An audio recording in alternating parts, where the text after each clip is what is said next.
কয়েকদিন আগেই যখন এই অ্যাপ্লিকেশানের স্ট্যাটাস চেক করলাম কৃষক বন্ধু থেকে, তখন দেখালাম যে ট্রানজ্যাকশান সাকসেস দেখাচ্ছিল, এবং আজকে যখন চেক করলাম এটি, তখন দেখলাম যে এই জায়গাটাকে ব্ল্যাঙ্ক দেখাচ্ছে,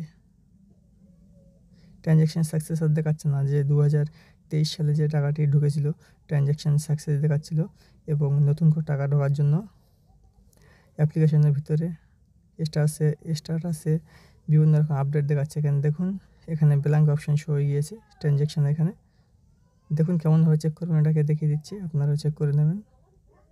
আপনি গুগলে চলে যাবেন, গুগলে গিয়ে টাইপ করবেন www.krisakbandhu.net, ইংলিশতে টাইপ করবেন।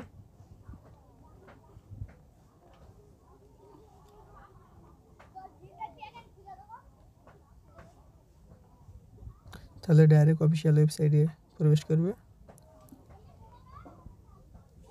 এবং এখান থেকে স্ক্রল করলে একটু নিচে আসবেন, দেখবেন 2 নম্বর অপশানে নথিভুক্ত কৃষকের তথ্য, ওখানে ক্লিক করবেন। ক্লিক করলে এখান থেকে নিউ উইন্ডো ওপেন হয়ে যাবে। ওখান থেকে সিলেক্ট অপশান থেকে সিলেক্ট করে নেবেন আপনি কিসের মাধ্যমে তথ্যটি দেখতে চান। Voter card, Aadhaar card, bank account, কেবিআইডি, মোবাইল নম্বর, অ্যাকনোলেজমেন্ট নম্বর। আমি এখানে ভোটার আই কার্ড দিয়ে দেখবো, তাই তার উপর ক্লিক করলাম। এখানে এপিক কার্ড বা ভোটার আই কার্ড নম্বরটি এন্টার করে দিলাম। আই এম নট এর উপর ক্লিক করে দেবেন। টিক চিহ্ন উঠে গেলে সার্চ অপশানে ক্লিক করবেন। দেখুন তথ্য ওপেন হয়ে গিয়েছে, সব ডিটেলস হয়ে গেছে, কেবিআইডি, নেম ডিটেলস, কত জমি আছে, কি আছে পুরো।